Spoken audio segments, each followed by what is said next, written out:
To the breaking news this morning, Russia's military claims it prevented a group of Ukrainian troops from crossing its border. According to reports in Russian media, 5 people were killed in the operation. Kyiv is denying the report, saying the country didn't have any forces in the area. Now, the United States has warned, we've talked about this all week long, that Russia might stage an attack from Ukraine as an excuse to justify an invasion. Charlie Daggett is following this story for us from Kyiv, and he joins us now. Charlie, good morning. What are you learning? Good morning to you, Vlad. We'll get into the details about that in just a minute, but it just adds to the tension in this region, those false flags and the attacks that are taking place, some that we saw, especially in that region in the east. But the situation here is tense. On one hand, you've got the foreign minister who says he welcomes the possibility of that summit between President Biden and President Putin, saying he hopes it results in Russia pulling back its troops. But it comes after a weekend of dramatic developments. In the most elaborate and choreographed show of force yet, Russia held military drills by land, sea, and air, knowing full well it wasn't just President Vladimir Putin watching. Far more worrying is that announcement that tens of thousands of Russian troops in Belarus will remain indefinitely, despite previous pledges to pull them out after joint drills, poised to strike along the border with Ukraine.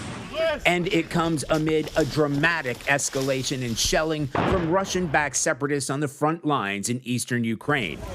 Upping the propaganda war, separatist leaders warned of an impending assault from Ukrainian forces, reporting that tens of thousands of civilians have been evacuated to Russia for their own safety, raising fears that Putin might use the pretext of protecting ethnic Russians to justify an invasion. Despite the ominous developments of the past few days, it's still business as usual here in the capital.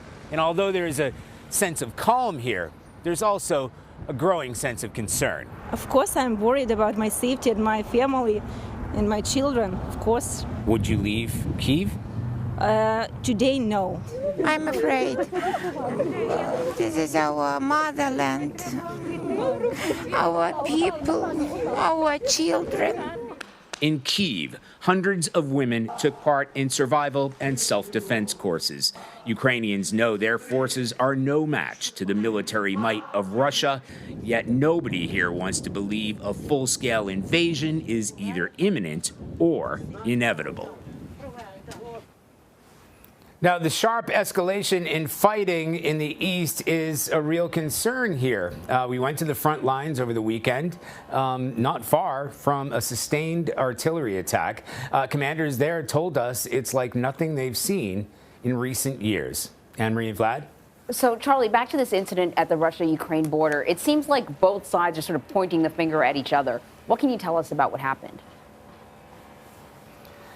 Yeah, Anne-Marie, that's what's important. Both sides are pointing the finger at each other. It's so hard as journalists, and I've covered many conflicts, as we know in the past, it's so hard for us to get a clear indication of what's going on there because there is a propaganda war that's going on. So the Russian government, the Russian military says that there was an incursion. They tried, some Ukrainians, a number of Ukrainians tried to cross the border at Rostov. They were stopped. 5 Ukrainians were killed.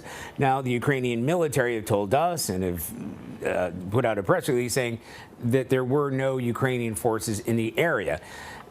In a way, we have to keep in mind that the Russians have their own narrative and the Ukrainians have their own narrative, too.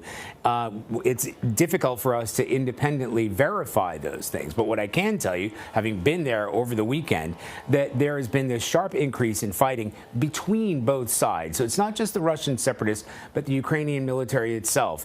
And because they control, the area is not only controlled by Russian separatists, but so are all the images. So is all the information coming out of that area in the Donbass region. So even if we get, say a Reuters a wire or some agency material that's coming out of there, that is being controlled by the people who control the images. So when you see tens of thousands of people, as a matter of fact, the Russian government says 40,000 people have been evacuated from that area because, they say, Ukrainian forces are advancing, or there's a threat that the Ukrainian forces will advance into that area. That creates all kinds of panic, all kinds of hype. It's on Russian television.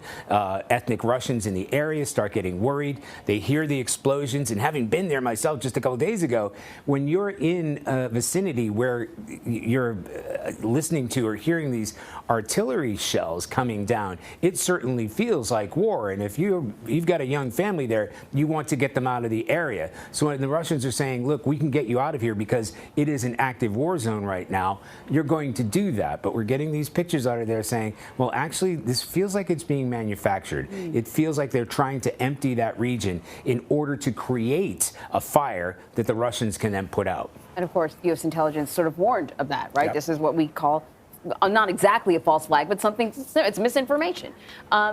Charlie, thank you very much.